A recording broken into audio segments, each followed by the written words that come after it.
Ang hangin na kasing talim ng talim ay humahagod sa napakatatarik na bangin. Si 2LT. Maya Ocampo ay nakabitin sa kawalan, ang kanyang buong bigat ay nakasandal sa isang manipis na sanga ng puno na tila babasag. Ang kanyang mga palad ay punit-punit at umaagos ang dugo. Ang pakiramdam ng kanyang katawan ay numamanhid na dahil sa matinding ginaw. Sa ilalim niya, ang bangin ng kalisud ay nakanganga, isang madilim at malalim na kailaliman na tila lalamunin ng lahat. Sa tuktok ng bangin, si Madge. Jen. Ramon Rambo del Mundo, ang demonyo na nagtulak sa kanya, ay nakatanaw sa kanya na may halo-halong paghamak at tuwa. Ang kanyang mukha ay baluktot sa galit. Ikaw na hamak na babae. Sino ka para maglakas loob na turuan ako? Ang boses niya ay humalo sa iyak ng hangin at humampas sa tainga ni Maya na parang latigo. Balak niyang ipadala sa impyerno, sa pamamagitan ng sarili niyang mga kamay, ang mapangahas na opisyal na ito na nagbigay ng batik sa kanyang perpektong plano. Mamamatay ka diyan, mahuhulog ka. Dinampot niya ang isang batong kasinlaki ng kamao sa kanyang paanan. Nang walang pag-aatubili, itinapon niya ang bato sa kawalan, patungo mismo sa sanga, para mawalan siya ng balanse. Sumipol ang bato habang dumadaan sa likod ng kamay ni Maya bago bumulusok sa ilalim ng bangin. Sa matinding impact, napasigaw si Maya at muntik nang mabitawan ang sanga. Ang matinding kirot ay kumalat sa kanyang buong braso. Hanggang dito na lang. Wala na siyang lakas para kumapit pa. Sa sandali ng desperasyon na iyon, nang akmang bibitiw na siya sa lahat, biglang sumagi sa isip niya ang tatlo niyang kuya. Ang panganay, si Kuya Oscar, na parang bundok, laging nagtatanggol sa kanya. Ang pangalawa, si Kuya Tony, na kasing lawak ng dagat. At ang bunso sa mga kuya, si Kuya Julian, na kasing laya ng langit, muling nag-alab ang huling lakas sa kanyang mga mata. Binuhat niya ang buong bigat ng katawan sa kamay na nakakapit sa sanga, at desperadong iginalaw ang kabilang kamay. At sa wakas, nahanap ng kanyang nanginginig na daliri ang maliit na butones na nakatago sa gilid ng military watch na nasa pulso niya. Ito ang huling agimat na regalo ng tatlong kuya niya para protektahan ang buhay ng kanilang bunso. Binuo niya ang lahat ng natitirang lakas at determinasyon sa dulo ng kanyang daliri at pinindot ang butones ng matindi at matagal. Click! Isang mahinang tunog ng mekanismo na natabunan ng iyak ng hangin. Iyon ay isang tahimik na sigaw na tumagos sa makapal na ulap, naglakbay sa kalangitan ng gabi, at sabay-sabay na binaril patungo sa puso ng pinakamakapangyarihang puwersa sa Pilipinas. Hukbong katihan, Army, hukbong dagat, Navy, at hukbong himpapawid, Air Force. Ang malaking galit ng mga Ocampo ay nagsisimula pa lang magising. Ilang buwan bago ang insidente sa bangin, ang hapunan ng pamilya Ocampo tuwing weekend ay maingay gaya ng dati, ngunit may kakaibang tensyon na bumabalot sa mesa. Ito ay dahil nagtipon-tipon ang tatlong tigre ng Ocampo, ang tatlong general na nagpapakilos sa buong sandatahang lakas ng Pilipinas, AFP. Si Gen. Oscar Ocampo, Chief of Staff ng Philippine Army, CSA, ay isang buhay na alamat sa Army at paborito para sa susunod na AFP Chief of Staff. Siya ay kasing tahimik at kasing tikas ng bundok, ngunit ang isang tingin lang niya ay sapat na para magbigay utos sa buong hukbo. Si Vice Adm. Tony Ocampo, Flag Officer in Command ng Philippine Navy, FOIC-PN, ang absolutong tagapagtanggol ng karangalan ng Pilipinas. Siya ay may malawak na puso at masayahing personalidad na parang dagat, ngunit kapag nagalit, mas nakakatakot pa sa pinakamalaking alon. At si LT. Gen. Julian Ocampo, Commanding General ng Philippine Air Force, CGPAF, ang Blue Hawk na naghahari sa kalangitan ng Pilipinas. Siya ang pinakabata at pinakamalaya sa tatlo, ngunit ang paghuhusga niya kapag nagmamaneho ng jet fighter ay mas matalim at mas tumpak pa sa computer. Ang tatlong general na ito na nasa pinakatuktok ng kani-kanilang serbisyo ay nakatingin sa isang tao na may pare-parehong mukha ng pag-aalala. Ang kanilang kaisa-isang bunso, si Duelt. Maya Ocampo, nakakatapos lang ng Philippine Military Academy, PMA, at kabikabit lang ang ranggo ng Second Lieutenant. Si Kuya Oscar, nakaraniwang tahimik, ang unang nagsalita. Maya, hindi mo na ba talaga kayang pag-isipan ulit? Hindi mo kailangang pumunta sa mapanganib na Mountain Infantry Division na iyan. Gagawa ako ng paraan para sa iyo sa loob ng Campo Aguinaldo. Ayoko, kuya, mariing putol ni Maya sa kanyang salita. Lumaki siya sa ilalim ng anino ng tatlong dakilang kuya na ito. Kahit na naiinggit sa kanya ang lahat, ang napakalaking anino ng mga kuya niya ay minsan parang tanikala na gusto niyang takasan. Gusto kong kilalanin ako bilang si 2LT. Maya Ocampo, hindi bilang kapatid ng mga general. Gusto kong tahakin ang sarili kong landas, sa sarili kong lakas at kakayahan. Hindi ba't ganyan din kayo, kuya? Sa kanyang matapang na sagot si Kuya Tony, na masayahin, ay tumawa at sumagot. Ang bunso namin, malaki na talaga. Sige, gusto ko ang tapang na iyan. Ngunit, bunso, ang militar ay mas madumi at mas masahol pa sa iniisip mo. Siguradong may mga inggit sa isang maganda at may kakayahang opisyal na babae na tulad mo. Alam ko. Kaya mas gusto kong harapin iyon gamit ang kakayahan ko. Gusto kong tumayo ulit sa sarili kong paa kahit matumba pa ako, sagot ni Maya. Sa kanyang hindi masira-sirang determinasyon, naintindihan ng tatlong kuya na hindi na nila siya mapipigilan. Tahimik silang nagtinginan at napagdesisyonan nilang igalang ang kagustuhan ng kanilang bunso. Nang sandaling iyon, tumayo si Kuya Julian na tahimik na umiinom ng wine. Tahimik niyang inalis ang military watch na suot niya. Hindi iyon simpleng relo. Iyon ay parang bahagi ng katawan niya na nagligtas ng kanyang buhay ng maraming beses sa hindi mabilang na mapanganib na misyon at combat flights. Isinuot niya ang relo sa pulso ni Maya at bumulong. Ang boses niya ay malambot, ngunit may matibay na pangako na parang bakal. Kung iyan ang desisyon mo, dalhin mo ito. Ito ang pinakainaalagaan ko, kuya, di ba? Ang relo na ito ay laging kasama ko sa tuwing lumilipad ako sa pinakamapanganib na kalangitan, at hinding-hindi ako pinagtaksilan nito, sabi ni Julian. Itinuro niya ang halos hindi makita na butones na nakatago sa gilid ng relo. Tandaan mo, Maya. Kung sakaling mapunta ka sa isang panganib na hindi mo na kayang solusyonan sa sarili mong lakas, pindutin mo lang ito ng matagal. Ang kanyang mata ay kumislap na parang bituin sa gabi. Nasaan ka man, kahit sa dulo ng lupa o dulo ng langit pupunitin naming tatlong kuya mo ang langit, lupa, at dagat para lang mahanap ka. Hindi lang iyon simpleng pangako ng isang kuya sa kanyang bunso. Iyon ay ang pinakanakakatakot at pinakamatibay na panata sa buong mundo. Ang buong hukbong katihan, hukbong dagat, at hukbong himpapawid ng Pilipinas ay kikilos para protektahan ang isang tao. Tiningnan ni Maya ang relo sa pulso niya. Ang bigat ng relo ay tila ang malalim na pagmamahal ng kanyang tatlong kuya, kaya't namuo ang luha sa gilid ng kanyang mata. Salamat, kuya. Pero hinding-hindi ko na kailangang pindutin ang butones na ito. Dahil ipagmamalaki ko kayo bilang inyong kapatid, sagot niya habang nakangiti. Totoo siyang naniniwala dito. Wala siyang ideya kung gaano kahirap at kalupit ang landas na naghihintay sa kanya at na ang maliit na relo sa kanyang pulso ay magiging tanging pag-asa niya na magpapatuloy sa huling hininga niya. Ang 8th Mountain Infantry Division, na tinatawag na Kuta ng Talon. Gaya ng pangalan nito, ito ay isang maliit na kaharian na halos nahiwalay sa labas ng mundo, napapalibutan ng matatarik na bundok sa Sierra Madre. Nang piliin ni Duelt, Maya Ocampo ang base na ito, handa siyang sumailalim sa pinakamahigpit na pagsasanay sa militar at maging isang tunay na sundalo. Ngunit ang katotohanan na kanyang hinarap ay mas masahol pa kaysa sa hirap ng pagsasanay, ang pader ng pagkatao. Ang hari ng base ay si Madge Jen Ramon del Mundo. Siya ay isang old school na sundalo, tipikal na macho, at punong-puno ng machismo sa buto. Hayagan siyang nagdeklara na ang mga babae ay walang karapatang pumasok sa militar, at may pathological hatred siya sa mga opisyal na babae na mas matalino at mas may kakayahan kaysa sa kanya. Ito ay dahil itinuturing niya itong hamon sa kanyang mahinang autoridad at pagkalalaki.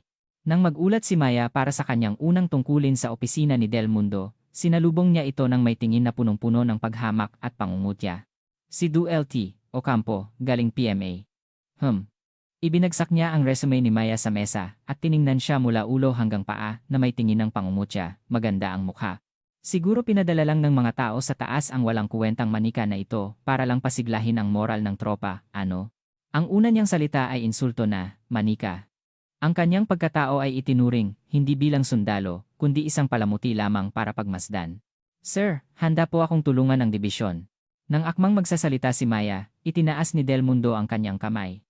Wala akong inaasahan sa iyo. Hindi ito ang akala mong madali. Ito ang battlefield ng mga tunay na lalaki na nakikipaglaban sa bundok, hangin, at snow. Walang pwesto rito ang isang mahinang babae na tulad mo. Tumayo siya mula sa upuan at itinuro ang matatarik na bundok sa labas ng bintana. Tingnan mo iyan. Iyan ang kalaban na kailangan nating labanan araw-araw.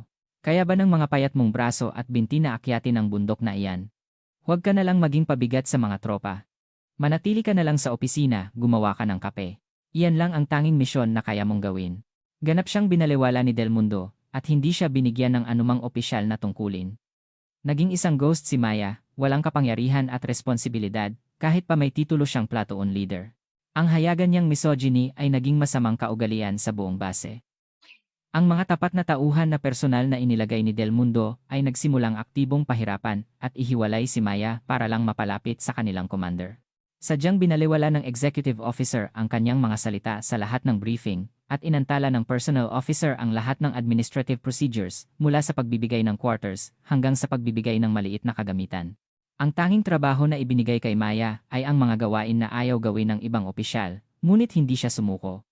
Tahimik at perpekto niyang ginawa ang lahat ng trabaho.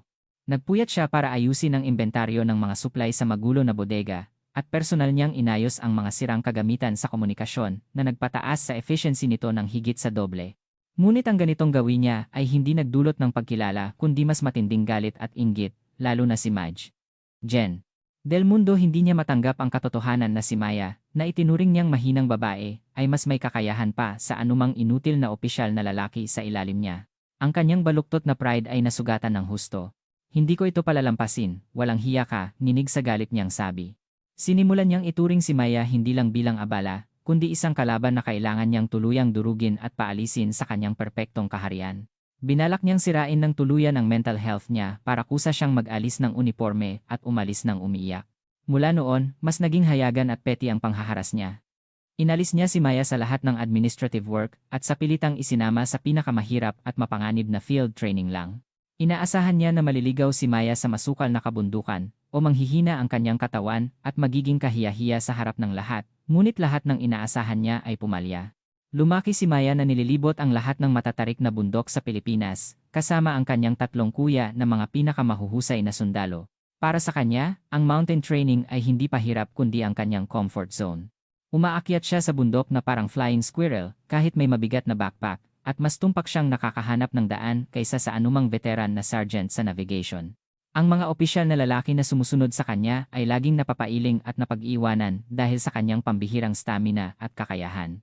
Ang itsura niya habang nagpapawis ay hindi mukhang pagod, kundi parang isang magandang warrior na nakikipag-isa sa kalikasan. Dahan-dahang nagsimulang sumibol ang respeto para sa kanya sa hanay ng mga sundalo na dating binaliwala siya. Ang lahat ng ito ay hindi matanggap ni Del Mundo.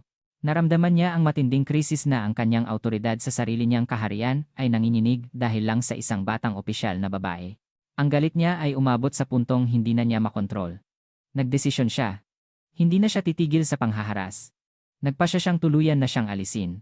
Nang walang nakakaalam, tahimik, at itatago bilang isang tragic accident. Dahan-dahang nag-anyong isang malupit at hindi na mababawing plano sa kanyang isip. Ang pambihirang kakayahan ni 2LT. Maya Ocampo ay naging tinik na tumusok ng malalim sa bulok na pride ni Madge. Jen, Del Mundo. Ngayon, hindi lang niya ito binabaliwala o iniihiwalay. Pampublikong pinapahiya at kinukutya niya ito sa lahat ng opisyal na pagpupulong ng dibisyon. Ginamit niya ang kanyang autoridad para markahan si Maya bilang isang walang kuwenta at walang silbing tao sa harap ng lahat. Tuwing Lunes ng umaga, ang operational briefing ay parang impyerno para kay Maya. Walang kinalaman sa briefing, laging may kinukuha si Del Mundo na mali sa kanya. 2LT, Ocampo. Nakita ko ang quarterly report mo noong nakaraang linggo. Ang ganda ng handwriting. Sundalo ba ang gumagawa ng report o love letter? Siyempre, babae, kaya magaling mag-ayos at magpaganda. Sa kanyang bastos na biro, ang kanyang mga tapat na tauhan ay sabay-sabay na tumawa. Ang lahat ng opisyal na nagtipon sa briefing room ay yumuko lang ng may dikomportable na mukha. Walang sinuman ang naglakas loob na pigilan ang petty at duwag na panghaharas ng commander. Pasensya na po, sir. Gagawin ko po na mas militar ang handwriting sa susunod, sagot ni Maya, pinipigil ang kanyang kahihiyan. Habang hindi siya lumalaban at nagsosorry, mas lalong lumalala ang pangungutya ni Del Mundo. At nakita ko na sobrang pinagpawisan ka sa physical training. Nag-alala ka ba na baka matanggal ang makeup mo? Siyempre, mas bagay sa mga babae na umupo lang sa opisina ng maayos. Hindi ba, mga Ginoo? Ang lahat ng kanyang sinabi ay isang hayagang sexual harassment at character assassination na umaatake sa kasarian. Ngunit sa loob ng saradong kaharian na ito, ang kanyang salita ay batas at katotohanan. Kasabay ng pampublikong pang-iinsulto, nagpatuloy siya sa pressure para tuluyang sirain ang pisikal na kalusugan ni Maya. Sadyang inilagay niya si Maya sa pinakamahirap at pinakamapanganib na pagsasanay sa lahat. Sa winter training na hindi makita ang daan dahil sa blizzard, inutusan niya si Maya na gumawa ng solo reconnaissance mission sa pinakamatarik na lugar. Lihim siyang umaasa na maliligaw si Maya sa blizzard at mamamatay sa lamig o mahuhulog sa frozen na bangin. Ngunit naalala ni Maya ang survival training niya kasama ang kanyang kuya Julian sa mga bundok ng yelo noong bata pa siya. Nagawa niyang matukoy ang kanyang lokasyon sa pamamagitan lang ng direksyon ng hangin at hugis ng mga puno, kahit walang kompas o map. Tahimik at perpekto niyang tinapos ang misyon na parang mabangis na hayop at nakabalik ng buhay. Nang umapaw ang ilog dahil sa malakas na ulan noong rainy season, inutusan siya na dumaan sa pinakamabilis at pinakamapanganib na bahagi sa water obstacle course. Inaasahan niya na tatangayin si Maya ng malakas na agos. Ngunit alam ni Maya ang espesyal na estilo ng paglangoy na natutunan niya mismo sa kanyang kuya Tony na nakikipaglaban sa alon. Dahan-dahan siyang lumangoy sa malakas na agos na parang isang mermaid at natapos ang course na nangunguna, tinalo ang lahat ng sundalong lalaki. Tuwing nakakabalik siya ng perpekto sa bawat mahigpit na pagsasanay, ang mukha ni Del Mundo ay nagagalit. Ang kahusayan ni Maya ay nagpapayanig sa kanyang luma at baluktot na paniniwala na ang babae ay mas mahina kaysa sa lalaki na buong buhay niyang pinaniniwalaan. Naramdaman niya ang matinding kahihiyan at krisis na ang kanyang worldview ay tinututulan. Ang galit niya ay umabot sa puntong hindi na lang personal na damdamin kundi halos pathological obsession. Nagpupuyat siya tuwing gabi, iniisip lang kung paano niya tuluyang dudurugin ang mapangahas na babae na ito. At habang ginagawa niya ito, mas lalong lumalaki ang presensya ni Maya sa hanay ng mga sundalo. Ang mga sundalo na dati nagbaliwala sa kanya ay nagsimulang magpakita ng matinding respeto sa kanya dahil nakita nila na laging nangunguna at gumagabay sa kanila si Maya sa mga matitinding pagsasanay. Hindi na siya ang kawawang opisyal na babae na pinuntirya ng commander. Siya na ang isang tunay na leader na mas matibay at mapagkakatiwalaan kaysa sa sinumang male commander. Ang kakaibang pagbabagong ito sa hanay ng mga sundalo ay umabot sa tainga ni Del Mundo. Iyon na ang huling babala para sa kanya. Ang loyalty sa kanyang kaharian ay nanginginig dahil lang sa isang babae. Naramdaman niya ang krisis na baka tuluyan ng masira ang kanyang kontrol. Nagdesisyon siya. Hindi na pwede ito. Oras na para wakasan. Nagplano siyang hindi lang siya pasukuin, kundi tuluyan na siyang alisin sa base o sa mundong ito. Sa kanyang isip, dahan-dahang binuo ang pinakamalupit at hindi na mababawi na conspiracy na tinatawag na tragic accident. Sinimulan niyang hanapin ang perpektong lugar para sa huling stage. At hindi nagtagal, nahanap niya iyon. Lumipas ang panahon, at habang ang galit ni Del Mundo at pasensya ni Maya ay nagpapatuloy sa isang delikadong parallel line, isinagawa ang malaking mountain mobility exercise na kinabibilangan ng buong dibisyon, isang malinaw na araw sa Taglagas. Ito ay isang mahalagang pagsasanay, kung saan gagamitin ang lahat ng kakayahan ng dibisyon para makuha ang isang virtual enemy position na nakatayo sa matarik na bundok sa loob ng limitadong oras. Ang command post ay itinayo sa isang malawak na patag sa gilid ng bundok. Sa harap ng malaking mapa ng operasyon, nagtipon ang lahat ng pangunahing staff officers ng dibisyon para sa huling operational briefing. At sa sentro, nakatayo si Madge. Jen. Del Mundo na siyang nagmamando sa lahat. Ang kanyang mukha ay punong-puno ng mapagmataas na kumpiyansa sa kanyang perpektong plano. Ito ang aking plano, sinimulan niya, itinuro ang mapagamit ang command stick. Ang main force ay direkta na lulusob sa gitnang lambak, kung saan ang depensa ng kalaban ay pinakamatibay. Kasabay nito, ang artillery unit ay magbibigay ng indiscriminate fire support sa inaasahang resistance point ng kalaban. Ito ay isang tipikal na blitzkrieg na diskarte na kumukuha ng posisyon sa pinakamaikling panahon. Sa isang salita, ang kanyang plano ay walang awang frontal attack. Hindi ito isang maingat na strategy, kundi isang outdated na human wave tactic na nakasalalay lang sa malaking firepower at sakripisyo. Ang kanyang tapat na mga tauhan ay nagbigay ng mga papuri at pumalakpak. Iyan ang commander, hindi maglalakas loob na lumaban ang kalaban. Ito ang pinakamabilis at pinakatiyak na paraan. Ngunit sa sulok ng briefing room, tahimik na inaaral ni Maya ang mapa, at ang kanyang mukha ay nagulat. Opisyal siyang kasali sa exercise bilang miyembro ng operation staff. Sa kanyang mata, nakita niya ang isang nakamamatay na bitag na hindi nakikita ni Del Mundo at ng kanyang mga sipsip. Nag-alinlangan siya. Alam niya na sa oras na magsalita siya, tiyak na magagalit si Del Mundo, ngunit hindi siya makatahimik. Kung magpapatuloy ang exercise ayon sa planong iyon, hindi ang virtual enemy, kundi ang kanyang mga kasamahan ang mapapahamak. Hindi pinayagan ng kanyang paniniwala ang kanyang pananahimik. Sir. Tahimik ngunit matibay na itinaas ni Maya ang kanyang kamay. Lahat ng tingin ay napunta sa kanya, ang mukha ni Del Mundo ay nagpakita ng inis. Ano na naman, 2LT, Ocampo? Kung wala kang kuwentang reklamo, huwag ka na lang magsalita. Hindi po, sir. May nakita po akong malaking butas sa plano, at ipinapaalam ko po ito.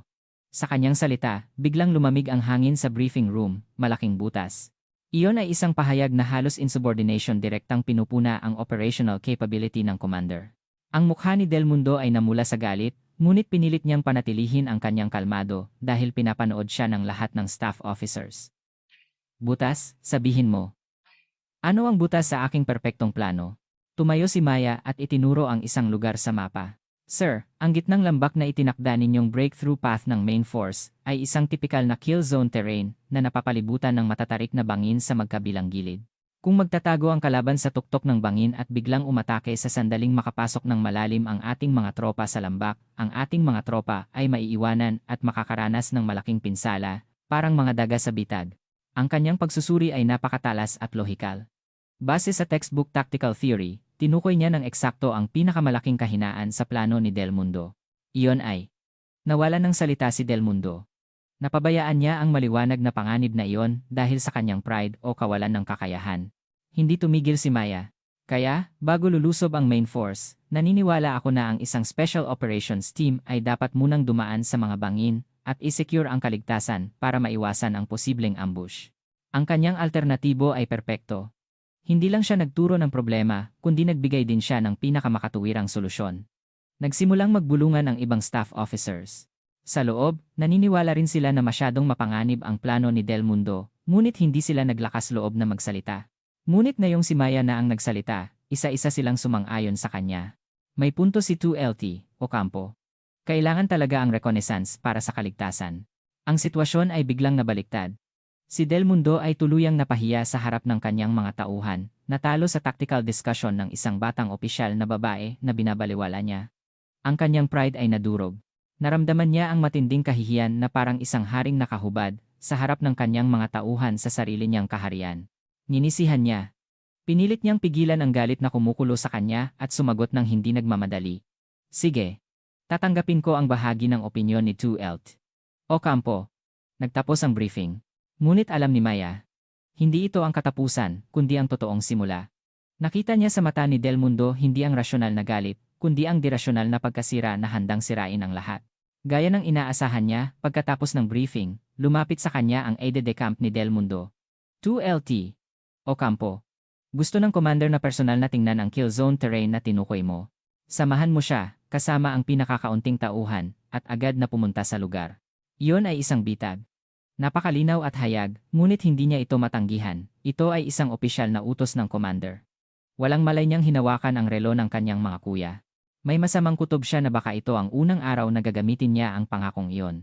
Ang utos para sa terrain reconnaissance ay, gaya ng inaasahan, isang matalinong bitag. 2 tapat na guard at ang kanyang aide-de-camp lang ang kasama ni Del Mundo.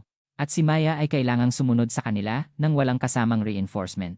Ang pinuntahan nila ay ang pinakamalalim at pinakatahimik na bahagi ng training area na napapalibutan ng napakatatarik na bangin. Huminto ang jeep at tumayo sila sa gilid ng bangin. Sa ilalim nila, ang nakakahilong lambak na daan-daang metro ang lalim ay nakanganga na parang bibig ng impyerno. Walang ibang maririnig kundi ang iyak ng malakas na hangin. Ito ay isang lugar na walang makakaalam kung anuman ang mangyayari. Hindi na nagpanggap si Del Mundo na isang mabait na commander. Dahan-dahan siyang lumapit kay Maya. Sa kanyang mukha, naghalo ang galit sa kahihiyan na naramdaman niya sa briefing at ang kalupitan ng isang predator na nahuli ang kanyang biktima sa bitag. Maganda ang tanawin, -LT. Ocampo. Ang kanyang boses ay gumapang sa sahig, mababa at malamig na parang ahas. Kung hindi dahil sa iyo, baka napilitan ang mga tauhan ko na umahon ng nadudugo. Napakatalinong komentary. Hindi iyon papuri. Iyon ay isang talim na may lason, punong-puno ng pangungutya at paghamak. Hindi sumagot si Maya. Tiningnan lang niya ang susunod na hakbang ni Del Mundo ng may pag-iingat. Handa na siya sa pinakamasamang mangyayari. Pero, alam mo, huminto si Del Mundo sa harap niya. Ang kanyang mata ay kumislap na parang hayop na nawalan ng bait. Ayoko sa mga taong mas matalino sa akin, lalo na kung isang mapangahas na babae na tulad mo.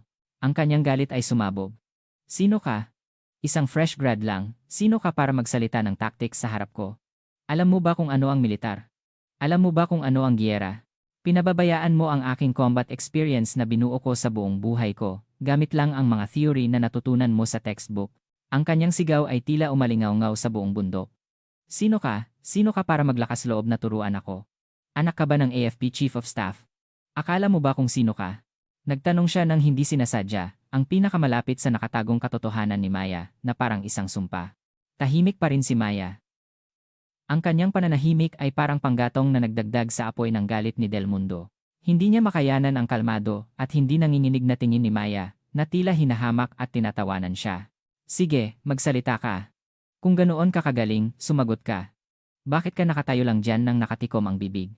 Nawalan siya ng bait at magaspang na itinulak ang noo ni Maya gamit ang kanyang daliri. Umatras si Maya ng ilang hakbang, ngunit hindi natumba. Tumayo pa rin siya ng tuwid at nakatingin sa kanya. Ang mga babae. Sa wakas, nagsimulang lumabas sa kanyang bibig ang kanyang totoong saloobin, ang kanyang bulok na philosophy, na parang maruming dumi. Hindi dapat nag-aalsa sa military uniform. Dapat silang manatili sa bahay, magluto, at maglaba. Ang mga tulad mong nagmamatalino at nagmamagaling ay mga cancer na sumisira sa kaayusan ng mundo, naiintindihan mo ba? Nagbato siya ng lahat ng uri ng misogynistic at karumal-dumal na salita na hindi dapat sabihin ng isang tao. Hindi lang ang pagkatao ni Maya bilang sundalo, kundi ang kanyang pagkatao bilang babae ang gusto niyang durugin at tanggihan. Inaasahan niyang iiyak si Maya, hihingi ng tawad, at magmamakaawa. Ngunit hindi umiyak si Maya, ang namuo sa kanyang mata ay hindi luha. Iyon ay malalim na habag at paghamak para sa isang kahiyahiya at kawawang nilalang. Sa wakas, nagsalita siya. Ang kanyang boses ay malamig at matalim. Ganoon po ba? Ano po, sinasabi ninyo na ang inyong maliit na pride at bulok na outdated na paniniwala ay mas mahalaga pa kaysa sa buhay ng daan-daang tauhan? Ang kanyang salita ay parang pagwiwisik ng asin sa sugat ni Del Mundo. Hindi ko po kayang maglingkod sa isang commander na tulad ninyo. Wala po kayong karapatang magsuot ng uniforme ng sundalo. Ang isang salitang iyon ay tuluyang pumutol sa huling hibla ng bait ni Del Mundo. May narinig siyang putol sa kanyang isip. Ang kanyang paningin ay natabunan ng pulang galit. Mukhang hindi na niya alam kung sino siya at kung ano ang ginagawa niya. Isang ideya lang ang natira sa kanyang isip, kailangan kong alisin ang babae na ito. Ikaw na hamak. Nawalan ng salita si Del Mundo sa malamig na paninisi ni Maya. Nag-alinlangan siya sa kanyang tainga. Isang lieutenant at isang babae pa, naglakas loob na sabihin sa kanya na wala siyang karapatang magsuot ng uniforme. Hindi lang ito insubordination kundi isang direktang pagtanggi sa kanyang pagkatao. Namaga ang ugat sa ulo niya. Ang babae na ito, gusto talagang mamatay. Nawalan siya ng bait at akmang susuntukin siya. Ngunit hindi umatras si Maya. Sa halip, humakbang pa siya at hinarap ang galit niyang mga mata. Ang kanyang tingin ay hindi nagpakita ng takot, kundi matibay na paniniwala. Ang karahasan ay ang huling paraan lang na ginagamit ng taong natalo sa lohika. Ang boses niya ay hindi nanginginig. Sir, sinubukan ninyong maglaro ng mapanganib na sugal na isinasakripisyo ang buhay ng daan-daang tauhan para lang protektahan ang inyong kayabangan at pride. Iyan ang pinakamaliwanag na ebidensya na wala po kayong karapatan bilang isang commander. Ang bawat salita niya ay naging matalim na dagger na tumusok sa pinakamasakit na bahagi ni Del Mundo. Hindi lang ang kanyang military incompetence, kundi pati ang kanyang human defect ay ganap na nakita ni Maya. Pakiramdam niya ay ganap siyang nakahubad. Tumahimik. Sabi ko, tumahimik ka. Tumakip ng tainga si Del Mundo at sumigaw. Ayaw na niyang marinig ang boses ni Maya. Tiningnan niya ang paligid. Ang kanyang aide-de-camp at mga guard ay nakayuko, malayo sa kanya, dahil sa kanyang galit. Walang sinuman ang nakakarinig sa usapan nila. Isang perpektong sealed room, isang perpektong crime scene. Ang salitang accident ay lumutang sa kanyang isip. Reconnaissance activity sa matarik na kabundukan, nadulas ang paa, nahulog isang napakakaraniwan at natural na aksidente. Ang mata niya ay kumislap na parang baliw na hayop. Tama. Kapag inalis ko ang babae na ito, masosolve ang lahat. Ang tanging saksi sa kanyang kawalan ng kakayahan, ang tanging nag-alsa laban sa kanyang autoridad. Kung mawawala lang ang babae na ito, magiging perpekto ulit ang kanyang kaharian. Dahan-dahan siyang humakbang patungo kay Maya. Ang kanyang mukha ay hindi na nagpapakita ng galit. Walang emosyon, nakakakilabot na mukha. Naramdaman ni Maya ang hindi na mababawing panganib sa kanyang mata. Hindi sinasadya siyang umatras, ngunit sa likod niya, ang napakatatarik na bangin na. Huling tanong, Maya Ocampo, mahinang sabi ni Del Mundo. Ang kanyang boses ay kasing kalmado at kakaiba na parang sa ibang tao. Aaminin mo ba na nagkamali ka at hihingi ng tawad sa akin? Iyon ay parang isang huling pagkakataon para sa kanya, ngunit ito ay isang huling panlilinlang lang para bigyang katwiran ang kanyang pagpatay. Hindi sumagot si Maya. Sa halip na sagot, itiningin niya ang kanyang kamay sa relo na suot niya. Ang maikling aksyon na iyon ay ang tahimik na sagot na hinding-hindi siya susuko hanggang sa huli. At ang tingin na iyon ay tuluyang pumutol sa huling hibla ng bait ni Del Mundo. Sige, sabi niya. Kung gayon, mahulog ka sa impyerno, kasama ng iyong magaling na paniniwala. Nang sandaling iyon, sumigaw siya na parang baliw at malakas na itinulak ang balikat ni Maya gamit ang dalawang kamay. Hindi nakapaglaban si Maya. Ang kanyang katawan ay biglang tumagilid dahil sa biglaang impact. Sa kanyang paningin, ang langit at lupa ay dahan-dahang nabaliktad. Ang baliw na mukha ni Del Mundo na nakatingin sa kanya. At ang matinding dilim sa ilalim ng bangin na mabilis na lumalapit sa kanya. Tulong. Ang aide de camp at mga guard na nagmamasid mula sa malayo ay huli nang napagtanto ang kabigatan ng sitwasyon at tumakbo ng naguguluhan, ngunit huli na. Ang katawan ni Maya Ocampo ay bumagsak sa kawalan sa ilalim ng bangin na parang isang ibon na bali ang pakpak. Nagsimulang tumawa si Del Mundo na parang baliw habang pinapanood ang nangyayari sa harap ng kanyang mata. Sa wakas, inalis niya ang nakakainis na tinik na nagpapahirap sa kanya. Inakala niya na gumawa siya ng perpektong krimen. Naniwala siyang nagwagi siya. Ngunit hindi niya nakita ang kamay ni Maya na bumabagsak, desperado, ngunit tumpak na pinindot ang maliit na butones sa wristwatch. At wala pa siyang ideya na mula sa kalangitan, isang malaking bagyo na handang bumagsak sa mundo ang paparating sa kanya. Ang kanyang tagumpay ay isa lang overture sa kanyang pagbagsak. Pagbagsak, ang mundo ay napuno ng tunog ng hangin. Ang katawan ni Maya Ocampo ay patuloy na bumabagsak sa napakatatarik na bangin na hindi na makontrol. Sa harap niya, ang matatalim na bato ay dumadaan na parang milestones ng kamatayan, at sa kanyang tainga, ang tibok ng puso niya ay umaalinganggaw na parang kulob. Dito na ba ito magtatapos? Ang pangako na maging isang kapatid na ipinagmamalaki ng kanyang mga kuya. Ang pangarap niyang maging sundalo. Magtatapos ba ng ganito kasimple? Nang akmang lalamunin na ng takot at desperasyon ang kanyang kamalayan, biglang nakita niya ang isang sanga ng pino na kasingkapal ng braso na mahiwagang lumabas sa gitna ng bangin. Iyon ang huling lifeline na ibinigay ng langit sa kanya. Kusa siyang pumihit. At binuo ang lahat ng natitirang lakas sa dulo ng kanyang braso, desperado siyang umabot sa sanga. Klang. Ag. Sa matinding impact, nagtagumpay ang kanyang kamay na hawakan ng sanga, ngunit sa recoil, kumalat ang matinding kirot sa kanyang buong braso na parang nabali ang buto. Baka na-dislocate o nabali iyon. Ngunit ninisihan niya at hinding-hindi niya binitawan ang sanga. Nakahang siya ngayon sa mismong hangganan ng buhay at kamatayan. Sa itaas, ang demonyo na nagtangkang pumatay sa kanya. Sa ibaba, ang kailaliman na handang lalamunin ang lahat. Ngunit hindi siya sumuko. Buhay pa siya. At may natitira pa siyang last card na hindi niya nagamit. Binuhat niya ang buong bigat niya sa kamay na nakakapit sa sanga, at desperado niyang iginalaw ang kabilang kamay. Sa gitna ng matinding kirot, inabot niya ang relo ng kanyang kuya na nasa pulso niya. Kaya mo, braso ko. Kumapit ka, pakiusap. Nagdasal siya sa kanyang isip, at gamit ang nanginginig na daliri, hinaplos niya ang gilid ng relo. At sa wakas, naramdaman ng dulo ng kanyang daliri ang maliit at matigas na emergency button na tinuro ng kanyang kuya. Nahanap ko. Hindi na siya nag-alinlangan. Binuo niya ang lahat ng kanyang natitirang pag-asa, ang pananampalataya niya sa kanyang mga kuya, at ang matinding pagkauhaw sa buhay sa dulo ng kanyang daliri. At pinindot niya ang butones ng matagal, gamit ang lahat ng kanyang lakas. Click. Isang mahinang tunog ng mekanismo na natabunan ng iyak ng hangin. Ngunit iyon ang pinakamakapangyarihan at pinakanakakatakot na signal sa kasaysayan ng sandatahang lakas ng Pilipinas. Ang signal na iyon ay hindi isang wave. Ito ay sabay-sabay na nahati sa 3 encrypted military emergency frequencies at binaril sa kalangitan. Ang unang signal ay tumungo sa opisina ng Chief of Staff ng Philippine Army, CSA, sa Camp Aguinaldo, ang puso ng hukbong katihan. Nandoon si Gen. Oscar Ocampo, na kasing tikas ng bundok. Ang pangalawang signal ay tumungo sa Naval Operations Command Center ng BRP Jose Rizal, isang modernong frigate na naglalayag sa malalaking alon ng West Philippine Sea. Nandoon si Vice Adm. Tony Ocampo, na kasing lawak ng dagat. At ang huling pangatlong signal ay direkta na ipinadala sa Emergency Communication Equipment na nakakabit sa helmet ni LT, Gen. Julian Ocampo, na nakaupo sa cockpit ng isang FA-50 jet fighter sa Clark Air Base. Isang desperadong distress call ang ipinadala ng isang bunsong kapatid na babae sa dulo ng bangin. Ganoon ito ipinadala ng sabay-sabay at direkta sa pinakamataas na commanders ng hukbong katihan, hukbong dagat, at hukbong himpapawid ng Pilipinas.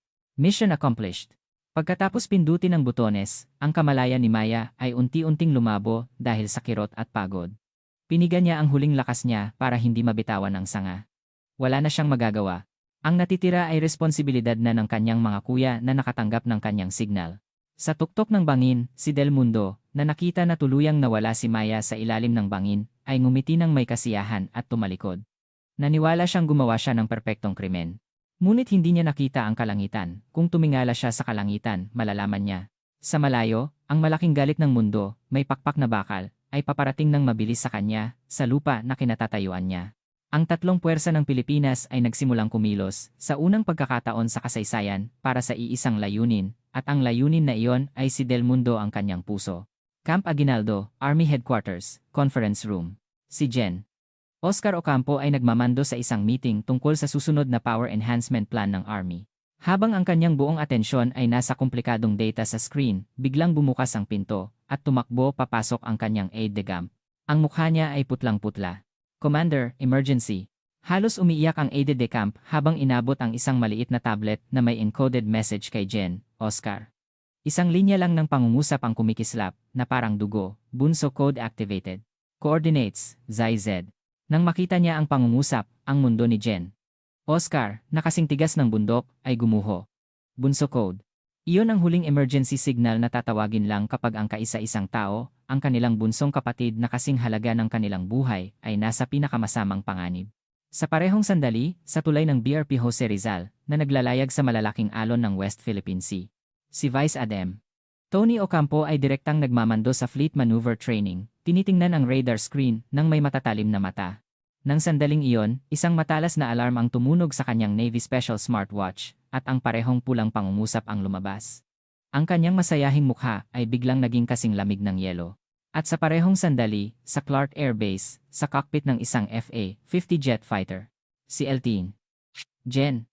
Julian Ocampo ay gumagawa ng huling pre-flight check. Ang display na nakakabit sa kanyang helmet visor ay natabunan ng parehong pulang warning message na natanggap ng kanyang dalawang kuya. Tumayo siya ng akmang lulundag mula sa upuan. Ang kanyang malayang espiritu ay nagsimulang masunog sa apoy ng impyerno. Ang galit ng tatlong kuya ay halos sabay-sabay na sumabog. Si Jen, Oscar ay tumakbo palabas ng conference room at kinuha ang pinakamataas na emergency direct line na tanging ang tatlong chiefs of staff lang ang makakagamit. Sa kabilang linya, narinig niya ang mabigat na hininga ng dalawang kuya na naghihintay na ng koneksyon. Hindi na nila kailangan ng anumang formal na pagbati. Si Bunso. Ang boses ni Kuya Oscar, na parang thunder, ay umalingaw-ngaw sa Tree Service Communication Network. Na-confirm ko ang coordinates. Sa jurisdiction ng Waith Mountain Division sa Sierra Madre. Sumunod ang boses ni Kuya Tony na punong-puno ng galit. Ang boses ni Kuya Julian ay lumampas na sa galit ito ay punong-puno ng malamig na hangarin na pumatay. Ginulo nila ang kapatid ko, ang mga demonyo na iyon. Hindi na kailangan ng karagdagang salita. Sila ay magkakapatid na nagtrabaho sa battlefield ng ilang dekada, na nagbabasa ng isip ng isa't isa sa pamamagitan lang ng tingin. Mula ngayon, hindi na sila chiefs of staff ng kani-kanilang puwersa. Sila ay tatlong galit na tigre na handang sirain ang buong mundo para lang iligtas ang kaisa-isang bunsong kapatid nila. Simula ng operasyon, utos ni Kuya Oscar sa buong army. "Hukbong katihan, pakinggan niyo ako." Agad na ipadala ang pinakamalapit na Mountain Special Operations Brigade sa coordinates. Gamitin ang heliborne assault para tuluyang palibutan ang buong bundok na walang kahit isang langgam na makakawala. Kikilos din ang hukbong dagat, ang boses ni Kuya Tony ay umalingaw-ngaw sa lahat ng speaker ng frigate. Naval Special Warfare Group, NSWG, Team 1, maghanda agad. Gamit ang high-speed boats, tuluyang harangin ang lahat ng ilog at sapa na patungo sa lugar. Ang anumang kilos na makakaabala sa rescue operation ay ituturing na kalaban at pwede niyong itumba. Sa wakas, ang utos ni Kuya Julian ay umalingaw-ngaw sa buong airbase. "Hukbong himpapawid, pakinggan niyo ako." Ang HH-60 Search and Rescue Squadron at AH-1 Cobra Attack Helicopter Squadron ay lilipad agad. Ilagay ang lahat ng armas sa maximum load. Sinara niya ang canopy ng cockpit at nagdagdag ng huling salita. Ang boses na iyon ay Vengeance Incarnate. "Ako mismo ang mangunguna sa formation." Ang Three-Service Joint Operation, isang bagay na hindi kailanman nangyari sa kasaysayan ng Pilipinas mula nang itatag ang AFP, ay nagsimula para lang iligtas ang isang babae. Hindi iyon opisyal na operation order. Iyon ay isang mainit na panata ng tatlong kuya para iligtas ang kanilang bunso. Ang galit ng langit, lupa, at dagat ay nagtipon, at naging isang bagyo na bakal na tumungo sa isang layunin. Si Madge. Jen. Del Mundo ay humihihip ng whistle habang bumababa sa mountain trail.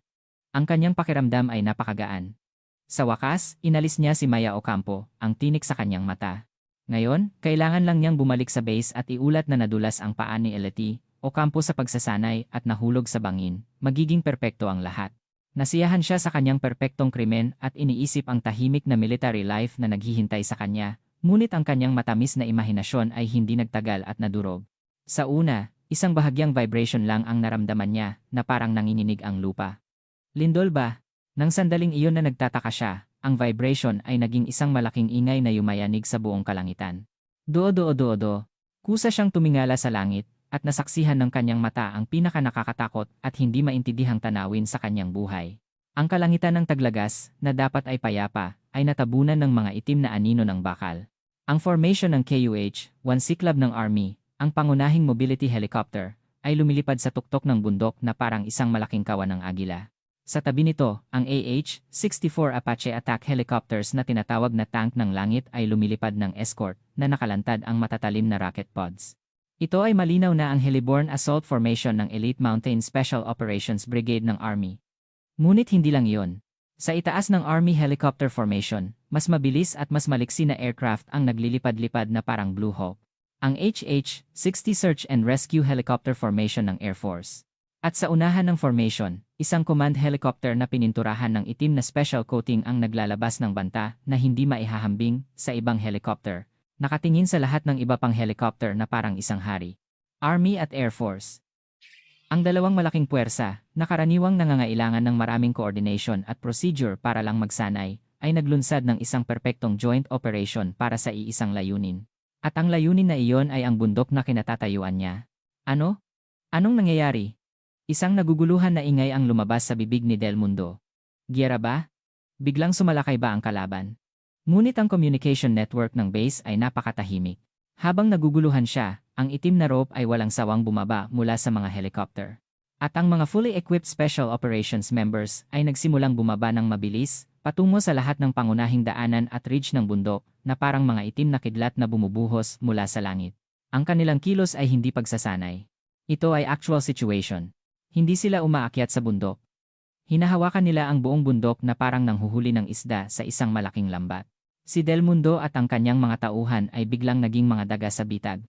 Huli na nang napagtanto nila ang sitwasyon at sinubukang tumakas. Huwag gumalaw.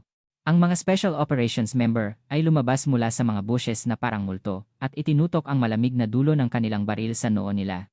Mga kamay sa ulo. Ngayon na. Hindi man lang naisip ni Del Mundo na lumaban. Sinubukan niyang ipakita ang kanyang Major General rank at sumigaw na lahat ito ay misunderstanding. Ako ang commander ng dibisyon na ito. Huwag kang makialam. Tumahimik, ang boses ng Special Ops member ay kasing lamig ng yelo. Wala kaming pakialam sa ranggo mo. Nagsasagawa kami ng utos. Mula sa kanyang salita, napagtanto ni Del Mundo ang nakakatakot na katotohanan. Baka ang layunin ng lahat ng military action na ito ay hindi ang battlefield o ang kalaban, kundi ang sarili niya. Maya-maya, isang malaking Air Force rescue helicopter ang lumapit sa itaas niya na may malakas na ugong. Isang rescue member ang nakabitin sa wire na bumaba mula sa helicopter. Hindi siya nag-alinlangan at nagsimulang bumaba sa nakakahilong kawalan, sa bangin kung saan nahulog si Maya. At si Del Mundo at ang kanyang mga tauhan ay kinaladkad na parang hayop ng mga armadong Special Ops members papunta sa malawak na patag sa gilid ng bundok. Doon, 3 command helicopter ang nakalapag, na yumayanig sa lupa na parang 3 malalaking divine beasts. Army, Navy, at Air Force. 3 magkakaibang flags ang nakakatakot na pumapagaspas sa hangin. Nang makita ni Del Mundo ang surreal na tanawin sa harap ng kanyang mata, sa wakas, napagtanto niya ang lahat. Maya Ocampo. Ang lieutenant na babae na tinuring niyang parang insekto at itinulak sa bangin, siya ang simula ng lahat ng kalamidad na ito. Ngunit paano? Paano nagawang pakilusin ng isang lieutenant lang ang buong 3 serbisyo ng Pilipinas? Ang kanyang isip ay nabalutan na ngayon ng matinding chaos na lumampas na sa takot. Ang kanyang perpektong kaharian ay gumuho ng tuluyan sa harap ng hindi matukoy na bagyo, wala pang 1 oras. Ang malawak na patag sa gilid ng bundok ay naging pinakakakaiba at pinakanakakatakot na judgment ground sa kasaysayan ng militar ng Pilipinas. Sa lupa, ang fully equipped Army Mountain Special Operations Brigade members. Mula sa ilog, ang Navy SEALs na nakasuot ng waterproof combat uniform. At sa langit, ang Air Force attack helicopters. Pinalibutan nila ang lugar na parang isang matatag na siege. Si Maj. Jen. Del Mundo ay nakatingin sa tanawin na nakaluhod sa lupa, kinaladkad ng mga Special Ops members, habang wala siyang kibo. Sa harap mismo niya, 3 4-star generals na nakasuot ng magkakaibang uniforme ang Chiefs of Staff ng Philippine Army, Navy, at Air Force, ay nakatayo na parang 3 judges na umakyat mula sa impyerno. Ang kanyang isip ay chaos pa rin. Bakit? Bakit nagtipon-tipon ang mga commanders ng 3 serbisyo sa liblib na bundok na ito, na parang nagkasundo? Nang sandaling iyon, isang malaking Air Force rescue helicopter ang lumapit sa itaas niya, na may malakas na ugong. Sa dulo ng wire na bumaba mula sa helicopter, isang stretcher ang nakabitin, at sa ibabaw nito, isang opisyal na babae ang nakabalot sa blanket. Si Maya Ocampo iyon. Mukhang walang malay siya, ngunit salamat, buhay pa. Mahiwagang nailigtas ang buhay niya ng sanga sa gitna ng bangin. Nang lumapag ang helicopter sa patag, at tumakbo ang medical team bitbit ang stretcher, sabay-sabay na kumilos ang tatlong general na nakatayo ng parang yelo hanggang ngayon. Bunso, sabay-sabay na lumabas sa kanilang bibig ang parehong pangalan. Hindi na sila ang chiefs of staff na kumakatawan sa kani-kanilang puwersa. Sila ay tatlong ordinaryong kuya na tumakbo patungo sa bunsong kapatid nila na bumalik mula sa pintuan ng kamatayan. Si Kuya Oscar, ang Army General, ang unang dumating sa stretcher. Tiningnan niya ang maputlang mukha ng kapatid niya, at naramdaman niya ang panginginig ng kanyang balikat na dating matatag na parang bundok. Si Kuya Tony, ang Navy Admiral, ay humawak sa punit-punit na kamay ng kapatid niya, at nagninit-nit ang ngipin niya dahil hindi niya mapigilan ang galit.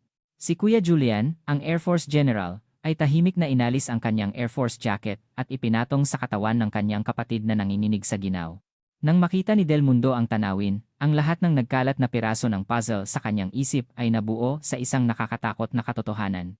Ocampo, Maya, Oscar, Tony, Julian. Ang kanilang apelyido. At ang kanilang relasyon. Hindi maaari.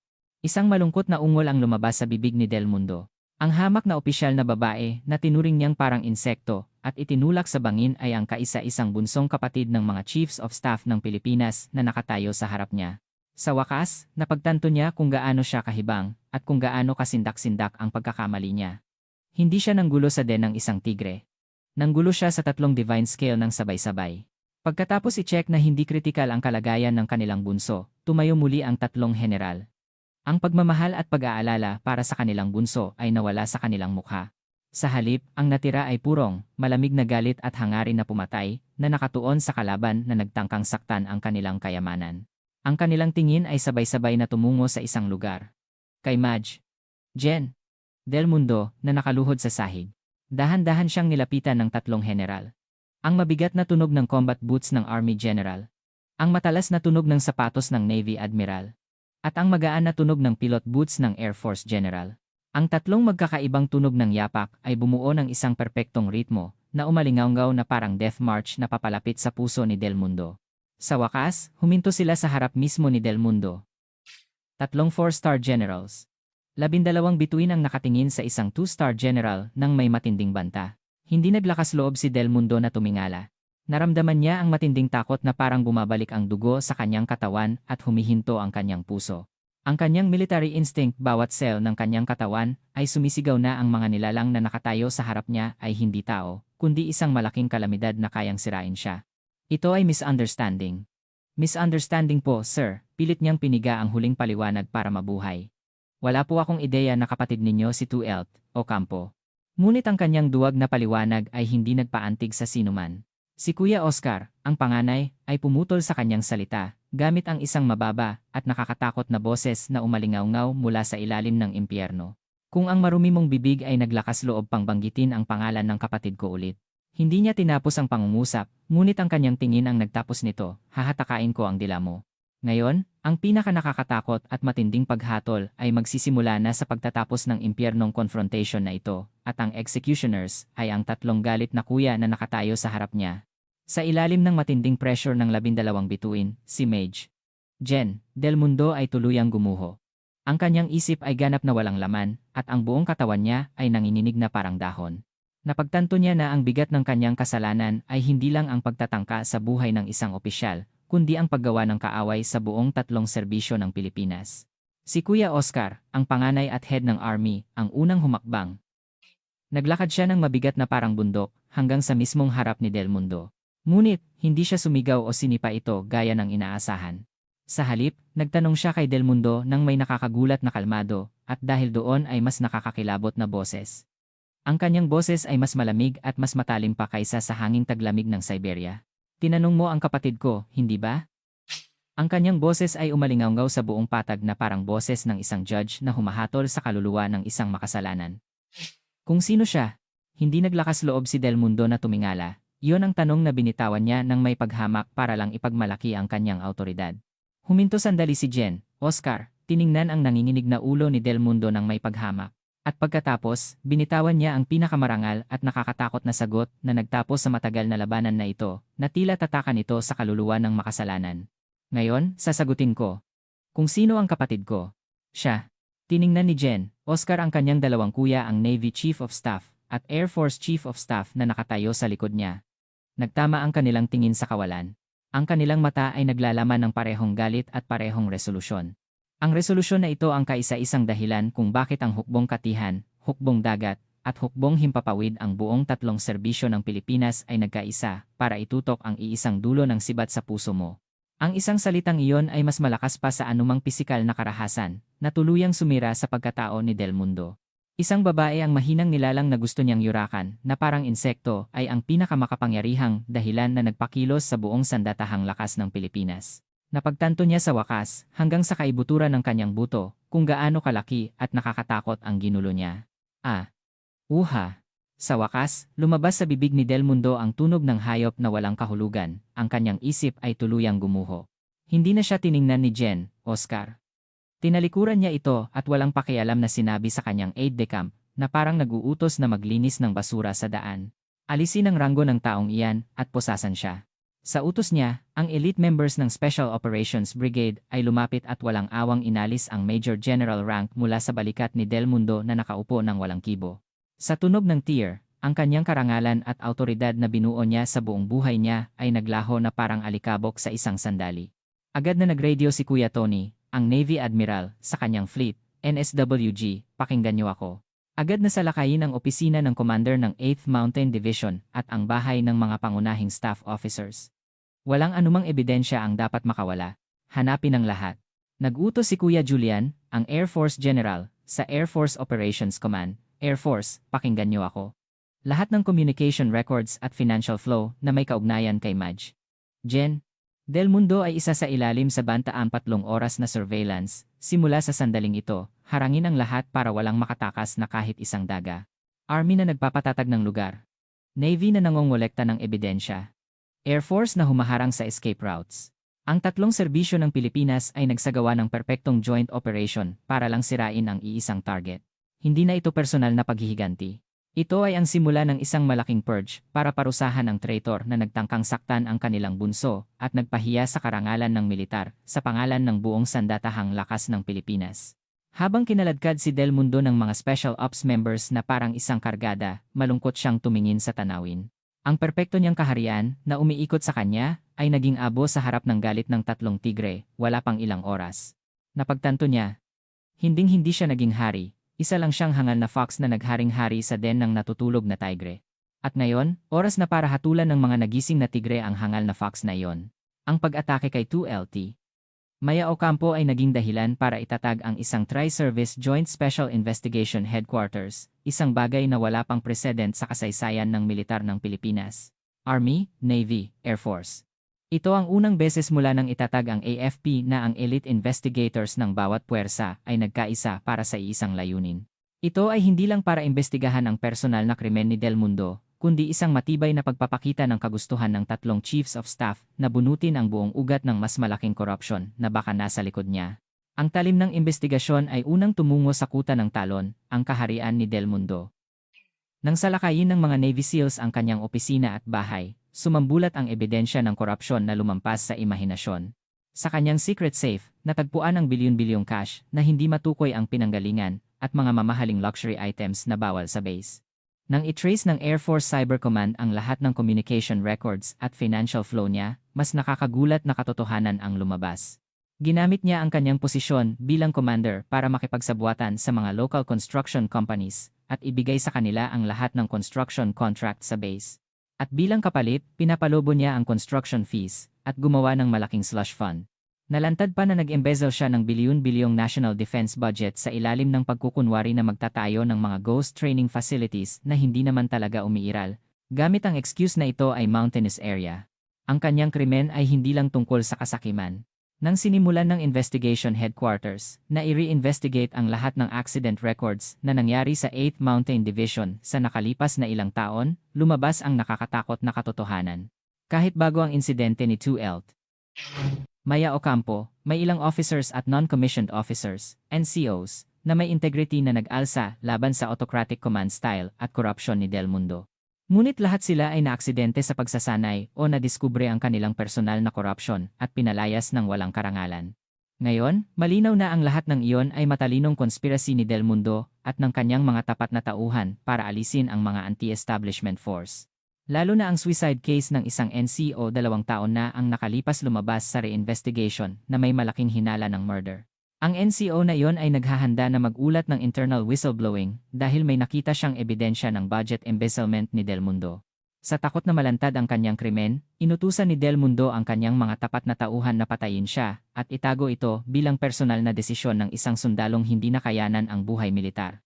Ang kaharian ni Del Mundo ay isang pangit at malupit na imperyo na itinayo sa dugo, luha, at kawalang katarungan ng kanyang mga tauhan.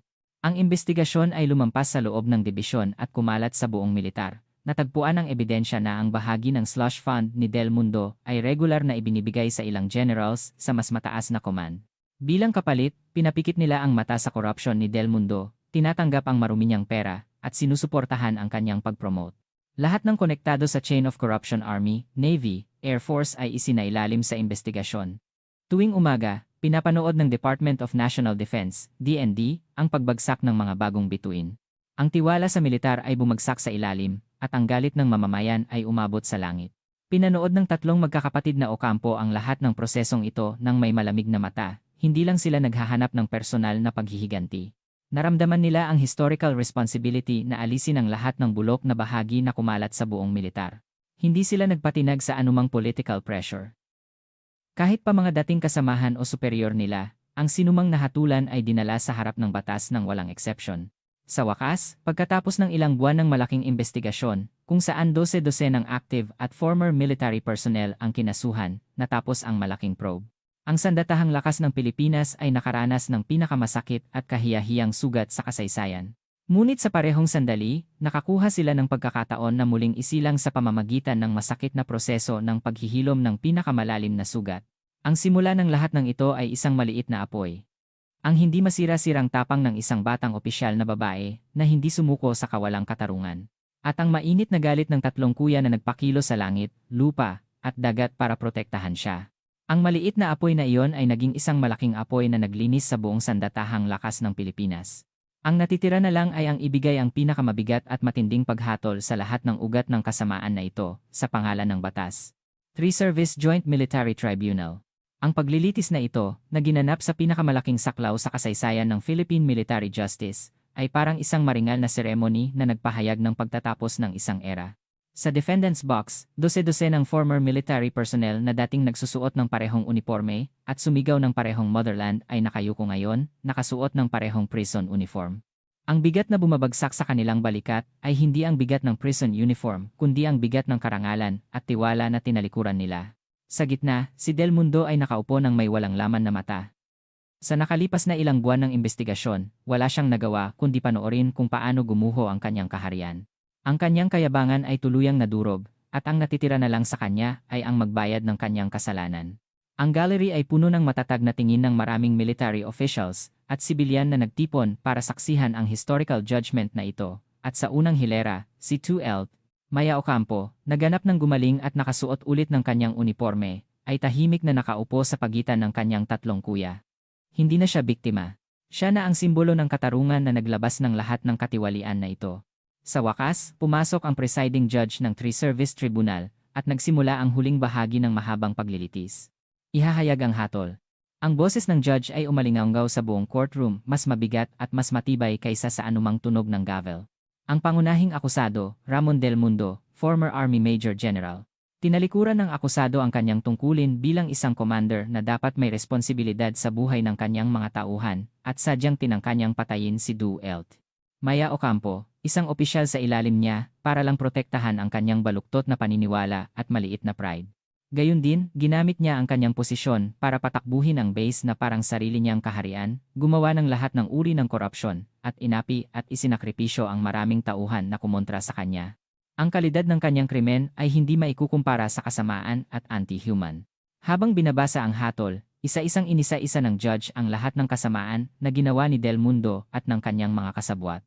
Hindi ito criminal record ng isang tao, kundi isang kahiyahiyang history book na nagpapakita kung gaano kalalim ang pagkabulok ng isang organisasyong militar. Ang mga aksyon ng akusado ay hindi lang nagpahiya sa karangalan ng militar, kundi nagbanta rin sa buhay at kaligtasan ng mamamayan, at nagpayanig sa tiwala ng mamamayan sa militar. Ito ay isang hindi mapapatawad na pagtataksil. Huminto sandali ang judge at tiningnan ang defendant's box ng may malamig na tingin. Ang utos.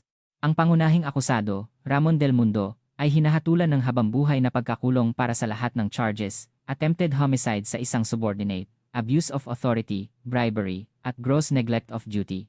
Habambuhay na pagkakulong. Hindi pinahintulutan ang pahinga ng kamatayan para sa kanya. Ang natitirang bahagi ng kanyang buhay ay mananatili siya sa isang malamig na selda na walang sikat ng araw, na laging aalalahanin ang mukha ng mga tauhan na tinalikuran niya at ang kawalan sa bangin na itinulak niya. Iyon ang pinakaperpekto at malupit na parusa na ibinigay sa kanyang mayabang na kaluluwa. Tahimik na nakayuko si Del Mundo nang ibaba ang hatol. Ang kanyang mga kasabwat ay hindi rin nakaligtas sa mabigat na parusa. Ang mga direktang kasangkot sa murder at corruption ay hinatulan ng dekada ng pagkakakulong, at ang mga nagpikit ng mata at nagpayagan sa kanilang krimen ay pinalayas ng walang karangalan at inalisan ng lahat ng pensyon. Nang matapos ang paglilitis, kinaladkad ng mga military police ang mga bilanggo palabas. Ang kanilang kaawa-awang paglabas ay naging historical record na nagpapakita kung gaano kasimple at kahiya-hiya ang katapusan ng kawalang katarungan.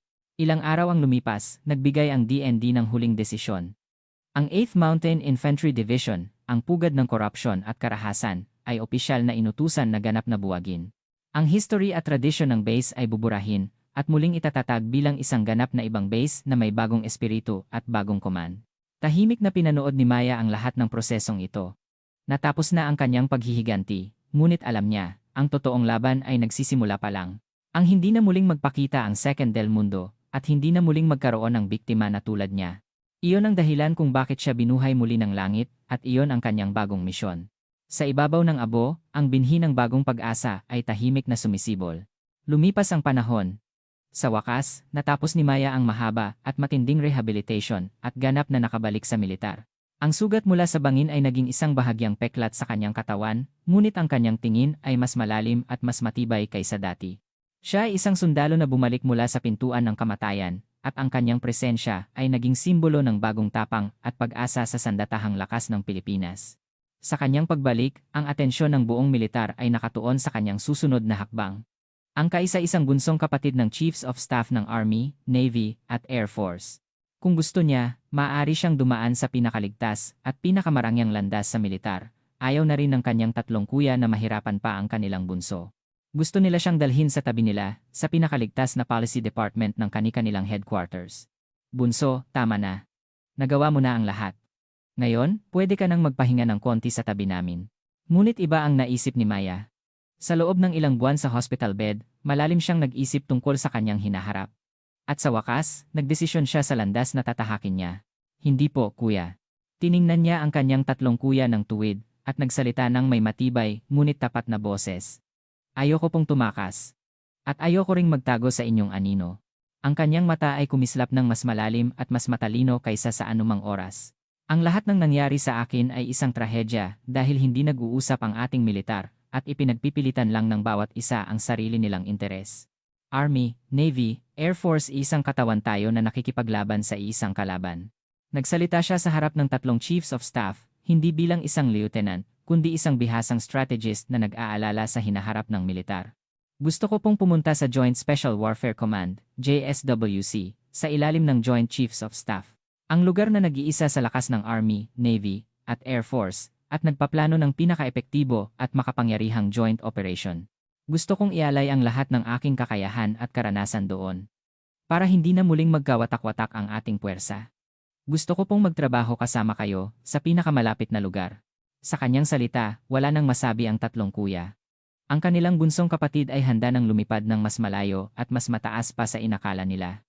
Hindi lang siya naghahanap ng kaligtasan, kundi kusang pumili ng pinakamahalagang papel para sa hinaharap ng buong militar.